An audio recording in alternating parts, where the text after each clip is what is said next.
4వ ఎపిసోడ్. 12 గంటల వరకు అలాగే కూర్చొని చదువుకుంటున్న విజయ్కి అడుగుల చప్పుడుతో పాటు కాళ్ల పట్టాల మువ్వల చప్పుడు కూడా వినిపించేసరికి తల తిప్పి చూసింది విజయ. పాదాల మీదకు ఉండేటట్టు లంగా, వాయిల్ ఓణి, మ్యాచింగ్ జాకెట్టు, మెడలో సన్నని బంగారపు గొలుసు, చేతులకు 2 బంగారపు గాజులు, తలలో ఇన్ని బంతిపూలు పెట్టుకుంది. మరీ ఎరుపు కాదు, మరీ నలుపు కాని రంగులో చూడగానే ఆకర్షించుకోగల ముఖ కవళికలతో ఉన్న లక్ష్మి బిడియపడుతూ గోడవారుగా నిలబడి ఉండడం, ఆమె చేతిలో ప్లాస్టిక్ వైరు బుట్ట, ఆ బుట్టలో స్టీల్ క్యారియరు ఉండడం చూసేసరికి గుర్తొచ్చింది విజయ్కి. మీరు ఇతర ప్రయత్నాలు ఏం చేయకండే, ఇంటి నుంచి భోజనం వచ్చేస్తుంది, మా చెల్లెలు లక్ష్మి అన్న రమేష్ మాటలు గుర్తుకొచ్చాయి విజయ్కి. సిగ్గుపడ్డం చూసి నవ్వుకుంటూ కుర్చీలోంచి లేచి దగ్గరికి వెళ్ళింది. ఎందుకంత సిగ్గు? రావమ్మా లక్ష్మి, నీకోసం ఎదురు చూస్తున్నాను. ఎంత ఆకలిగా ఉందో చెప్పలేను, త్వరగా పెడితే తినేస్తాను అంది లక్ష్మి చేయి పట్టుకొని యువతలకి లాగుతూ. ఆలస్యం అయిపోతోందని అమ్మ ఎంత వంట చేసిందో అన్నీ వేడివేడిగానే ఉన్నాయి, రండి వడ్డిచ్చేస్తాను అంటూ యువతలకు వచ్చింది లక్ష్మి నవ్వుతూ. పర్వాలేదులే అంది లక్ష్మిని మరొక కుర్చీలో కూర్చోబెట్టింది విజయ. దేనికండి అని అడిగింది క్యారియర్ మూతదీస్తూ. ఇది పల్లెటూరు కదా, అందరిలాగా నువ్వు కూడా సిగ్గుపడతావు అని అనుకున్నాను. అందరిలాగా కాకపోవడంతో కొంచెం సంతోషంగా ఉంది అంది విజయ. అలా సిగ్గుపడితే మా అన్నయ్య ఊరుకోడండి, తను అలాగే ఉంటాడు, అందరినీ అలాగే ఉండమంటాడు. అదేగాక అప్పుడప్పుడు నన్ను పట్నం తీసుకెళ్ళి సినిమాలు అవి చూపిస్తూ ఉంటాడు, కావలసిన పుస్తకాలు కొనుక్కొచ్చిస్తాడు. అసలు నాకేది కావాలంటే అది తెచ్చిస్తాడు అన్నయ్య. అమ్మ కోప్పడుతుంది ఖర్చు పెట్టేస్తున్నాడు అని, అయినా అన్నయ్య అదేం పట్టించుకోడు. గలగలా మాట్లాడేస్తున్న లక్ష్మి వైపు చూస్తూ ఉండిపోయింది విజయ నవ్వుతూ. వేడివేడి భోజనం పెట్టమని కబుర్లు చెప్పుకుంటూ కూర్చోవద్దని అమ్మ మరీ చెప్పిందండి. అందుకని వంట అవగానే క్యారియర్లో సర్ది ఇచ్చింది. వెళ్ళే వరకు నన్ను తరిమింది అనుకోండి. అదేంటండి ఇక్కడ కూర్చుని తింటున్నారు, ఆరుబయట వెళ్ళే పోయేవారు చూడరు?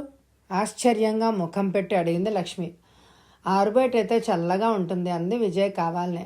మా అమ్మ అయితే ఊరుకోదండి, దిష్టి తగులుతుందని పెట్టదు, లోపల కూర్చుని తింటే బాగుంటుంది కదండి. దిష్టి అంటే ఏంటి అని అడిగింది విజయ.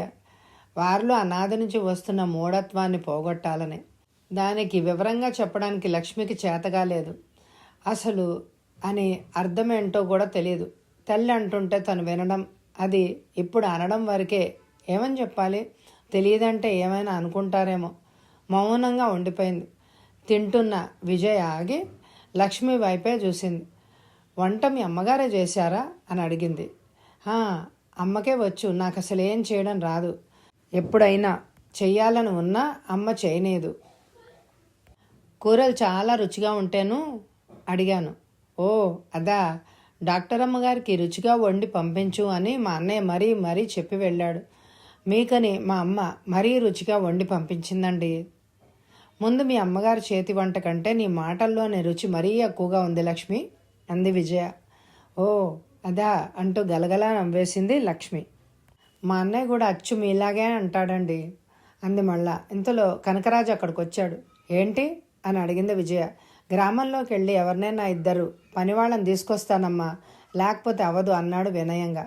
త్వరగా రావాలి, స్టాక్ చూసి డిపార్ట్మెంట్కు రాయాలి, చాలా పనుంది అంది విజయ. అలాగేనమ్మా అంటూ కనకరాజు వెళ్ళిపోయాడు. ఈ కనకరాజు అప్పుడే ఎందుకు వస్తాడు? మీకు చెప్పడం వరకే కానీ అతడికి ఈ ఊర్లో ఎన్ని ఖాతాలు ఉన్నాయో మీకు తెలియదు. ఖాతాలా? అదేమిటి అర్థం కాక అడిగింది విజయ. అది కూడా తెలీదా అండి? లక్ష్మి అలా అడుగుతుంటే తల అడ్డంగా తిప్పింది విజయ. డాక్టర్ గారు లేరుగా, 4 నెలల నుంచి ఈ కనకరాజు తనే డాక్టర్ అంటూ వైద్యం చేస్తాడు. ఇంటింటికి వెళ్ళి ఒక్కొక్కప్పుడు పొరుగురు కూడా వెళ్ళి మందులిచ్చి వస్తాడు. ఈ ఊర్లో ఆచార్యులు గారని ఒక ఆయన ఉన్నారు, ఆయనకి అంతో ఇంతో ఆయుర్వేద వైద్యం తెలుసు. ఈయన కాంపౌండర్ అయితే ఈయనకి కాంపౌండరు ఆ ఆచార్యుల వారు అంది లక్ష్మి నవ్వుతూ. ఆలోచించి ఊరుకుంది విజయ. అరే మీరు స్నానం చేసినట్లు లేరే ఉన్నట్టుండి విజయను పరిశీలనగా చూసి అడిగింది. నీకెలా తెలుసు? చీర నిండా బురద అంటుకొని ఎండిపోతేనో. రాత్రి వర్షమటగా అన్నయ్య చెప్పాడు. మీ అన్నయ్య అన్నీ చెప్తాడా? అన్నయ్య అసలు ఇంట్లో చాలా ముభావంగా ఉంటాడు. ముఖ్యమైన విషయం అయితేనే చెప్తూ ఉంటాడు. అన్నయ్య చెప్పడం వరకే కానీ అమ్మ కానీ నాన్నగారు కానీ అడగరు. అంటే రాత్రి వర్షంలో రావడం విశేషమని చెప్పారా? వర్షం విశేషం కాదు, కావాలని మీరు ఈ ఊరికి డాక్టర్గా వేయించుకొని వచ్చింది విశేషమని అన్నయ్య ఎంతో సంతోషంగా చెప్పాడు. ఈసారి డాక్టర్ అమ్మని వెళ్ళనివ్వకూడదు అని కూడా అన్నాడు అన్నయ్య. ఎందుకనిటా? ఏదైనా జబ్బొస్తే పట్నం వెళ్ళలేరు. నాటుమందులు వాడి ప్రాణాల మీదకైనా తెచ్చుకుంటున్నారు కదా ఈ ఊరి వాళ్ళు. డాక్టర్ దగ్గరికి వెళ్ళరు. మీరుంటే ఈ ప్రజల్లో కొంత చైతన్యం ఏమైనా వస్తుందేమోనని అన్నయ్య ఆశ. మరి ఇంతవరకు మీరు ఉండగలరా అన్నదే అపనమ్మకం. అపనమ్మకానికి నమ్మకంగా చేస్తానుగా. అయితే అన్నయ్య ఇంకా సంతోషిస్తాడు. విజయ్ ఆలోచిస్తోంది. లక్ష్మి కింద ఉన్న మ్యాగజైన్స్ తీసుకొని చూస్తోంది. విజయ్ భోజనం పూర్తి చేసి గిన్నెలన్నీ కడిగి లోపలికి తీసుకెళ్లబోయేంతలో లక్ష్మి చప్పున విజయ్ చేయబట్టుకుని బలవంతంగా ఆపింది. ఏంటో అని తెల్లబోయింది ముందు. మీరు ఇలా అన్నీ కడిగిస్తే అమ్మ బాధపడుతుందండి. అతిథులు ఇలా కడగనివ్వరు. నేను తీసుకెళ్ళిపోతా కదా. రాత్రి క్యారియర్ కూడా ఇక్కడే ఉన్నది. ధర్మయ్య ఉన్నాడు, ఇంటి వద్ద నుండి వచ్చిన మనిషి. ఇవన్నీ తీసుకొస్తాడు. ఎందుకులేండి, నేను తీసుకెళ్తా కదా. ధర్మయ్య మీ ఇల్లు చూస్తే ఏదైనా అవసరం వస్తే రావడానికి వీలుగా ఉంటుంది. ఈ రాత్రికి భోజనం వద్దు. ఎందుకండి, సామాను వచ్చేస్తుంది కదా. మా మనిషి వంట చేసేస్తాడు. లక్ష్మి పక్కపక్క నవ్వింది. ఎందుకో అర్థం కాలేదు విజయ్కి. ఆ సామాను రాయుడు గారు ఆ ఇంటి తాళం ఇచ్చి మిమ్మల్ని అందులో ఉండనేస్తేగా వంట చేసుకునేందుకు. ఎందుకనే? ఆ గదుల నిండా ధాన్యం పోసి ఉంచారు. డాక్టర్ ఉంటే తనింట్లో ఉంచుకొని అతి మర్యాదలు చేసి వారిని నెల తిరగకుండా కళ్ళబొల్లి కబుర్లు చెప్పేసి సాగనంపేస్తాడు. అంతటి గట్టికుడు ఆ రాయుడు. ఓ అదేనా? చెప్పాలంటే ఎన్నో. స్కూల్ ఉందంటే టీచర్ స్కూల్కి వచ్చిన పాపాన్ని పోలేదు. తనకేమైనా పట్టణంలో పనుంటే చేయించుకుంటాడు.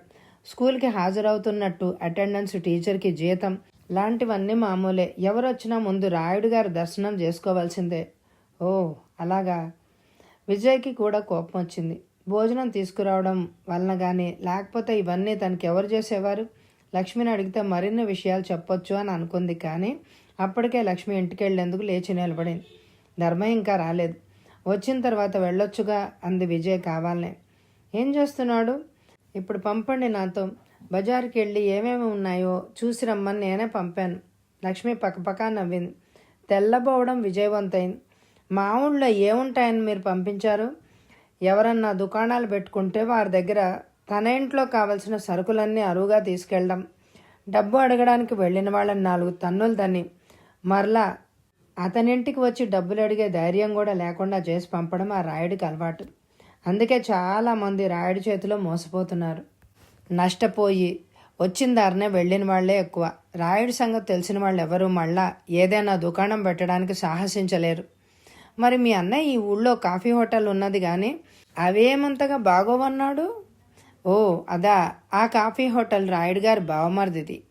గాలిగా తిరుగుతున్నాడని తీసుకొచ్చి ఇక్కడ హోటల్ పెట్టించాడు. 50 పైసల కాఫీని రూపాయికి అమ్ముతాడు. పై ఊళ్ళ నుంచి వచ్చేవాళ్ళు రాయుడు తప్ప ఆ హోటల్కి ఎవ్వరూ వెళ్ళరు. రాయుడు ఒక్కడైనా ఈ ఊరికి ఆసామి. ఎక్కువ ఆస్తుంది రాయుడికే. పంచాయతీ ప్రెసిడెంట్ కూడా ఆయనే. ఆయన చెప్పినట్టు అందరూ నడవాలి. లేకపోతే ఆయన చేత కొరడా దెబ్బలు తినవలసిందే. కొరడా దెబ్బలా? అంత మొనగాడా? చిన్నప్పుడు మిలిటరీలోకి వెళ్ళొచ్చాడని చెప్పుకుంటాడు. మనిషి కూడా అలాగే ఉంటాడు. ఇక్కడ వారికి అప్పులిస్తాడు వడ్డీలకు. టైంకి ఇవ్వకపోతే వారి ఆస్తులు అన్నీ లాగేసుకుంటాడు. తెలిసిన వాళ్ళు ఎవ్వరూ అప్పుకి వెళ్ళరు. చిన్న చిన్న రైతులు వెళ్తారు అప్పుకి. ఆ రాయుడికి అంత చరిత్ర ఉందన్నమాట. సరే చూస్తాను. అలాగని బయటకి అనకండే. కాంపౌండర్ కనకరాజు, వీరయ్య, ఇంకా ఈ ఊరిలో కొంతమంది రాయుడు మనుషులే. ఈ రాయుడు ముందు ఎలా నెట్టుకొస్తారా మీరు అని అన్నయ్య రాత్రంతా బాధపడుతూనే ఉన్నాడు. అమ్మో, కబుర్లతో చాలా టైం అయిపోయిందే, ఇంతవరకు ఇంటికి రాలేదని అమ్మ కంగారు పడిపోతుంది. ధర్మయ్య వస్తే కుటుంబరావు గారి ఇల్లు అంటే ఎవరైనా చెప్తారని అడిగి రమ్మనమని చెప్పండి అంటూ చెంగున వరండాలోంచి కింద కురికింది లక్ష్మి. ఈ పుస్తకాలు తీసుకెళ్ళి లక్ష్మి. అన్నయ్య చూస్తే కోప్పడతాడు. అయినా మా ఇంట్లో చాలా పుస్తకాలు ఉన్నాయంటూ సరున్న వెళ్ళిపోయింది. అల్లరి పిల్ల, ఏమీ తెలియని అమాయకత్వం. నవ్వుకుంది విజయ. ఇంతలో ధర్మయ్య వచ్చాడు. అతని చేతిలో పేపర్ లేదు. మనిషి అదోలా ఉన్నాడు. వెళ్ళి కూడా చాలాసేపు అయింది. ఏంటి ఇంతసేపు ఉన్నావు ధర్మయ్య అని అడిగింది. 4 బజార్లు తిరిగి చూసొస్తున్నానమ్మా. దారిలో ఎవరో ఒకరు ఆపి మీ గురించి అడగడమే. అదీగాక పేపరు ఇక్కడ దొరకదట, పట్నం నుంచి తెప్పించుకోవాల్సిందేట. ఏమని అడిగారు? ఏమని చెప్పావు? అలాంటి సిల్లీ ప్రశ్నలు వేయదలుచుకోలేదు. ధర్మయ్య, ఇదిగో నీ భోజనం. రమేష్ బాబు గారి ఇంటి నుంచే వచ్చింది. నువ్వు కూడా భోంచేసి సామానంతా కడిగి వాళ్ళ ఇంటి వద్ద ఇచ్చేయి. ఈ రాత్రికి భోజనం వద్దని చెప్పిరా అంది విజయ. అలాగేనమ్మా అన్నాడు గిన్నెలు తీసుకొని పక్కకెళ్తూ. విజయ లోపలికి వెళ్ళింది. వీరయ్య ఒక్కడే బూజులు దులుపుతున్నాడు. ఎంత అసహ్యంగా ఉందో. నిలవడానికి కూడా స్థానం లేదు. క్యారియర్ గిన్నెలన్నీ సర్ది బుట్టలో పెడుతున్న ధర్మయ్యను చూసి అంది. కుటుంబరావు గారి ఇల్లు అని అడిగితే ఎవరైనా చెప్తారట. అవన్నీ ఇచ్చేసి నేను చెప్పిన విషయం చెప్పిరా. ధర్మయ్య వెళ్ళిపోయాడు. 4 అయింది. స్నానం చేయకపోవడం వల్ల అసౌకర్యంగా ఉంది. ఎలా? ఎక్కడ చేయాలి? రమేష్ ఇంటికెళ్తే బాగానే ఉంటుంది, కానీ వారు చేసే అతిథి మర్యాదలని తను తట్టుకోలేదు. ఇక్కడే ఏదైనా ఏర్పాటు చేసుకోవాలి రాత్రికి. తను ఏమాత్రం అసంతృప్తితో ఫీల్ అయినా రమేష్ బాధపడతాడు. తను నిలవటం కావాలి ఈ వాతావరణంలో. ఇలా మరొకరి ఇంటిలో తను భోజనం ఏర్పాటు చేసుకుంటే ఆ రాయుడు క్వార్టర్స్ ఖాళీ చేయడు. అతడితో ఖాళీ చేయించాలంటే తను ఇక్కడే ఉండాలి. తను చెప్పకుండానే ఖాళీ చేసేటట్లు చూడాలి. వీరయ్య ఒక్కడే పనిచేయడం చూసి విజయ్కి గుర్తొచ్చింది. కనకరాజు వెళ్ళి కొన్ని గంటలైందని. ఇంకా రాలేదేమిటా అని వరండాలోనే అటు ఇటు పచార్లు చేస్తుంటే ఫ్లాస్కోతో వస్తున్న ధర్మయ్య కనిపించాడు. మీకని టీ చేసి పంపించారమ్మా. ఎంత చెప్పినా వినడం లేదు. ఇవ్వమంటారా అడిగాడు ధర్మయ్య దగ్గరకు వచ్చి. నువ్వు చెప్పలేదా? చెప్పినా వింటారా అమ్మా? రమేష్ వస్తే మమ్మల్ని కోప్పడతాడు. రాత్రికి క్యారియర్ పంపిస్తానని తన మాటగా మీకు చెప్పమన్నారమ్మా తులసమ్మ గారు అంటూ కప్పులోకి టీ వంచిచ్చాడు. ఆమె ఎవరు అని అడగబోయి అంతలోనే ఏదో గుర్తొచ్చినట్టు ఆగిపోయింది విజయ. ధర్మయ్య అందించిన టీ కప్ అందుకొని అటు ఇటు తిరుగుతూ నెమ్మదిగా సిప్ చేయసాగింది. అలా తిరుగుతూ ఉంటే దూరంగా ఒక ఎద్దు కట్టి ఉన్న చిన్న బండి ఆగి ఉంది. అందులో కూర్చునున్న మధ్య వయస్కుడు భారీగా మీసాలు పెంచుకున్న గిరిజాల జుట్టుతో తెల్లని లాల్చి పంచా కట్టుకొని బండిలో నుంచి హాస్పిటల్ వైపు చూస్తున్న అతన్ని నిశీతంగా చూసింది విజయ. పచార్లు చేయడం ఆపి. ఎవరో ఈ గ్రామవాసులు అయి ఉంటారు అని అనుకుంది విజయ అలా పరిశీలనగా చూడడంతో ఆ వ్యక్తి చేతిలో ఉన్న సన్నపాటి కర్రకి కట్టి ఉన్న తాళ్లతో ఒక్క దెబ్బ వేశాడు. ఆ దెబ్బకు ఆ ఎద్దు ఎగురుతూ బయలుదేరింది. చాలా విచిత్రమైన వ్యక్తిలా ఉన్నాడే. తను చూడనంతసేపు ఉన్నాడు, తను చూడగానే వెళ్ళిపోతున్నాడే నవ్వుకుంది. 6 గంటలు కావడంతోనే వీరయ్య తన పని చాలించి విజయ్తో చెప్పి వెళ్ళిపోయాడు. అప్పటికీ కనకరాజు రాలేదు. మనిషి కోసమని వెళ్ళి ఇంతసేపు రాలేదు. ఇవాళ ఈ కనకరాజు సంగతి ఏంటో తేల్చాలి అని అనుకున్నాడు కోపంతో. ధర్మయ్యతో ఆ దగ్గరలో ఉన్న బావి నుంచి నీళ్లు తెప్పించుకుని వెనక విజిటర్స్ కూర్చునే గదిలోనే స్నానం ముగించింది. డ్రెస్ అయి వచ్చి ఆ వరండాలోనే కూర్చుంది. ధర్మయ్య లోపల అన్నీ సర్ది వచ్చి కూర్చున్నాడు.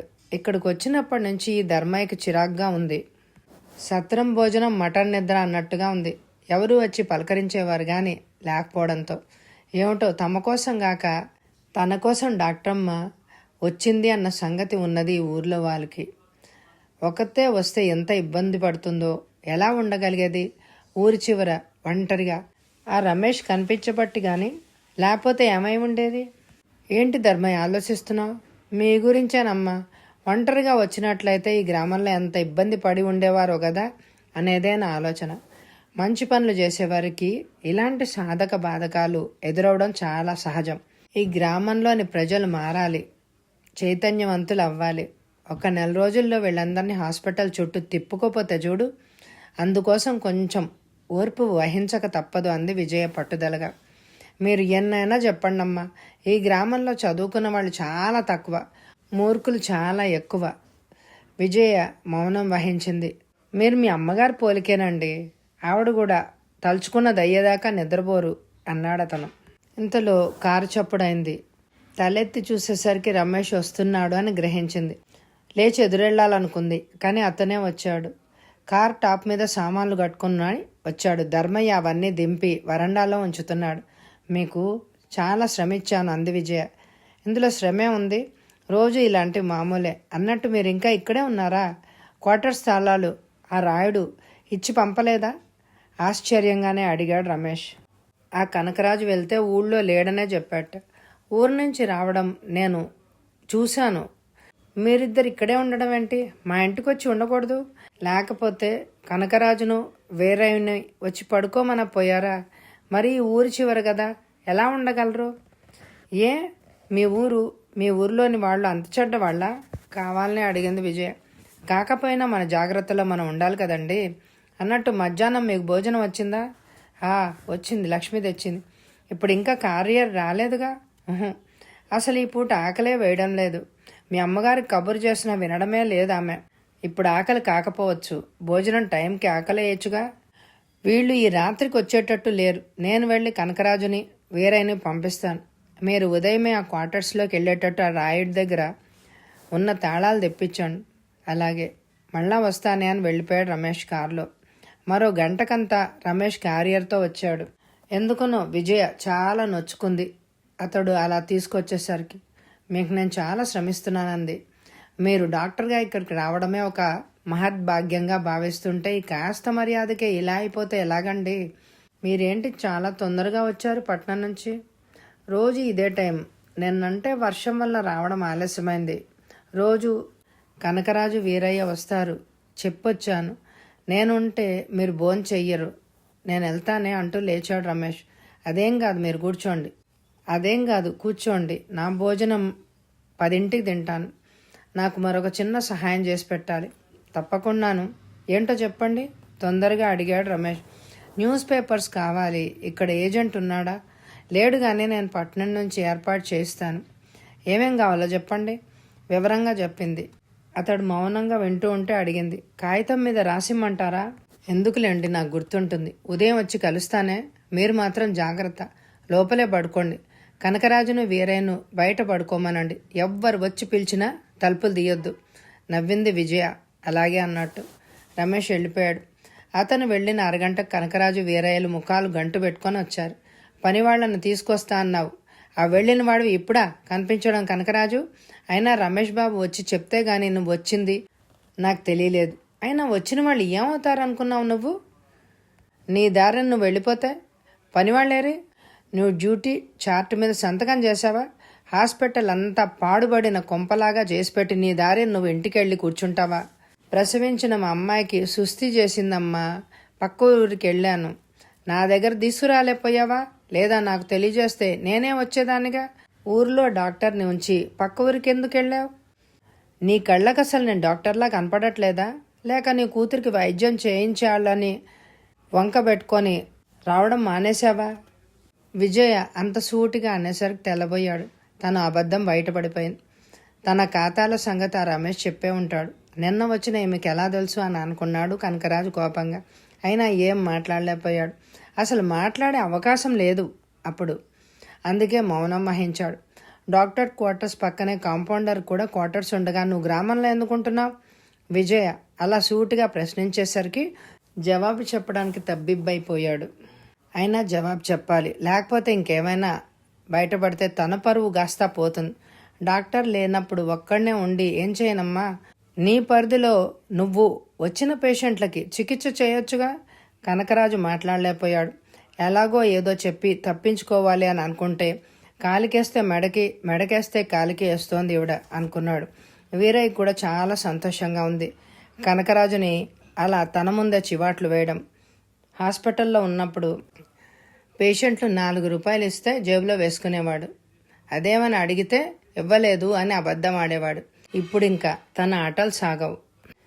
మీరొక్కసారి రాయుడు గారి దర్శనం చేసుకుంటే నాకు అనవసరం. నేను గవర్నమెంట్ మనిషిని కానీ రాయుడు మనిషిని కాదు. తనకంత అవసరమైతే ఆ రాయుడినే రమ్మను. మనం సగౌరవంగా స్వాగతం ఇస్తాను, అంతేగాని ఒకరి దగ్గరకు వెళ్ళవలసిన అవసరం నాకు మటుకు లేదు. నా మాటగా రాయుడికి చెప్పు. విజయ్ కంఠంలోనే తీవ్రత, ఆగ్రహాన్ని చూసి భయపడ్డాడు కనకరాజు. అయినా ఎలాగో పగిల్చుకొని నెమ్మదిగా అన్నాడు. ఆయన పెద్ద కామందు, పైగా పంచాయతీ ప్రెసిడెంటట. పెద్ద కామందు ఆయనకా నాకా? మీ ఊరి వాళ్ళకా? పంచాయతీ ప్రెసిడెంటు మీ గ్రామానికా నాకా? చెప్పు. కోపంగా అడిగింది. కానీ కనకరాజు చెప్పలేకపోయాడు సమాధానం. మీరు ప్రజాసేవ చేయవలసిన మీరే ఇట్లా కామందులకి భయపడి తొత్తులైతే ఎలాగా? నేను వెళ్ళను, నాకు తాళాలు కావాలి, తెప్పించు, లేదా నువ్వు చెప్పిరా అని చెప్పింది కోపంగా విజయ. సరే అన్నట్టు తల పంకించాడు, ఇంకేం చేసేది లేక. వీరయ్య, రేపటికల్లా హాస్పిటల్ అంతా శుభ్రం అవ్వాలి. ఎల్లుండి శుక్రవారం హాస్పిటల్ తెరవాలి. బయట ఆవరణ చుట్టూ ఫెన్సింగ్ వేయాలి. ఏ జంతువు లోపలికి రానంత కట్టుదిట్టంగా ఉండాలి. అలాగే నీకు ఇచ్చిన క్వార్టర్స్ చుట్టూ ఫెన్సింగ్ వేసుకో. నీ గదికి షెడ్డు లాంటిది వేసుకో. ఇంకా అవసరమైతే మరో గేదెను పెట్టుకొని పాల వ్యాపారం చేసుకో. ఇంకా ఏం చేసుకోవాలంటే కోళ్లను కూడా పెట్టుకో. కూరగాయల మొక్కలు పెట్టుకో. స్వయం కృషితో ఇంట్లో జరిగేటట్టు చూసుకో. ఒక షరతు, నువ్వు ఏం చేసుకున్నా పాలు కూరలు అన్నీ నీ దగ్గరే కొంటాను. నీకు ఒక్కసారే కావాలన్నా డబ్బు ఇవ్వగలను. వీరే ఎంతో సంతోషించాడు. ఎంతోమంది డాక్టర్లు వచ్చారు వెళ్ళారు, కానీ వీరిలాగా ఎవ్వరూ ఇలా ప్రోత్సహించలేదు అనుకున్నాడు వీరయ్య. ఇంక మీ ఇద్దరు వెళ్ళొచ్చు అంటూ వాళ్ళిద్దరికి వార్నింగ్లు ఇచ్చి మరీ పంపింది. దూరంగా వెళ్ళి నిలబడ్డాడు. అక్కడున్న సామాన్ చూసేసరికి ఇంకా లాభం లేదనుకున్నాడు కనకరాజు. 9 అయ్యేసరికి విజయ్ లోపలికి వెళ్ళిపోయింది. ధర్మయ్య క్యారియర్ గిన్నెలు తీసి విజయ్ ముందు ఉంచి మంచినీళ్ళు తీసుకొచ్చి పెట్టాడు. నువ్వు కూడా తినేకపోయావా ధర్మయ్య? పొద్దుపోయింది. నాకేం తొందర లేదమ్మా, మీరు కానివ్వండి. విజయ్ భోంచేసిన తర్వాత గిన్నెలన్నీ తీసి తను వరండాలోకి వెళ్ళిపోయాడు. విజయ్ తలుపులు మూసి వచ్చి పడుకుంది. కొంతసేపు రేడియో వింది, మరికొంతసేపు మ్యాగజైన్స్ చదివింది. రాత్రిళ్ళు నిద్రపడుతోంది. ఒక అరగంట చదువుతూ ఉంది. విజయ రాత్రి చాలా ఆలస్యంగా నిద్రపోవడంతో ఉదయం పూట లేవలేకపోయింది. ఈరోజు చేయవలసిన పనులన్నీ ఏంటో ఒకసారి నెమరేసుకుంది. ముందుగా తాను స్టాకును చూసి తెలియచేయాలి లేని వాటి కోసం.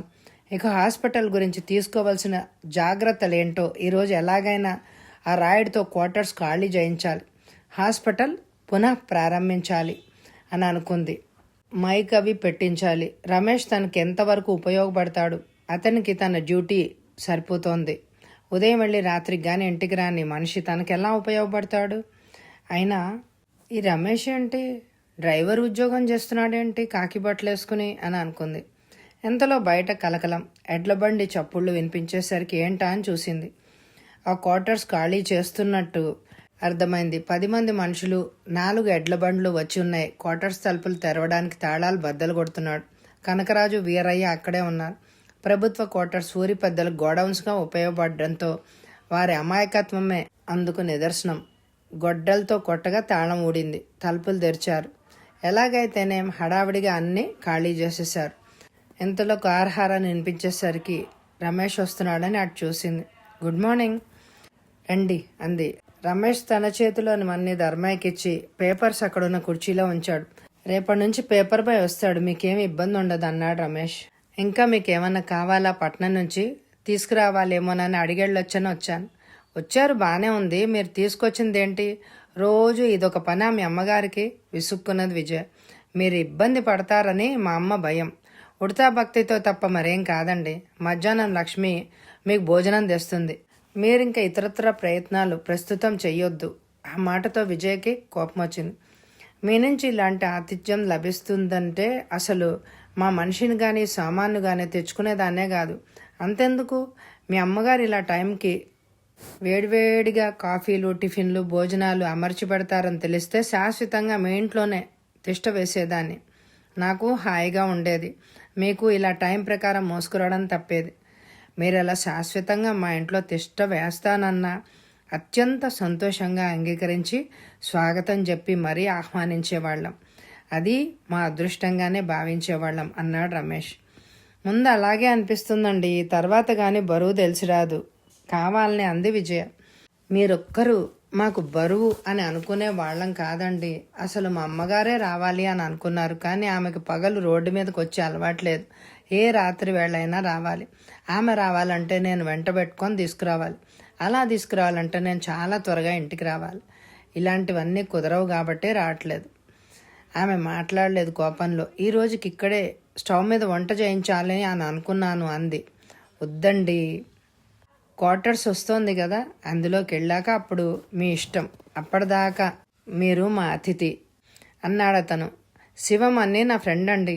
అతను మీ దగ్గరికి రమ్మనమని చెప్పాను. చాలా మంచివాడు, చురుకైన కుర్రాడు. మీకు ఎటువంటి పనులు చేయాలన్నా సహాయం కావాలన్నా చేస్తాడు. మీరు ఏ పనైనా చెప్పి చేయించుకోవడానికి వెనకాడొద్దు అన్నాడు రమేష్. ఆ తర్వాత ఆ ఊర్లో రాయుడుతో ఆమె ఎటువంటి సమస్యలను ఎదుర్కొంటుంది, అక్కడ హాస్పిటల్కి జనం వస్తారా, ఇవన్నీ తెలియాలంటే మరి వచ్చే ఎపిసోడ్లో విందామా? ఈ ఎపిసోడ్కి తప్పకుండా ఎక్కువ లైకులు ఇవ్వండి. ఈ ఎపిసోడ్ అప్లోడ్ చేయగానే చూడండి, చూడగానే లైక్ చేయండి. Thank you very much my dear friends.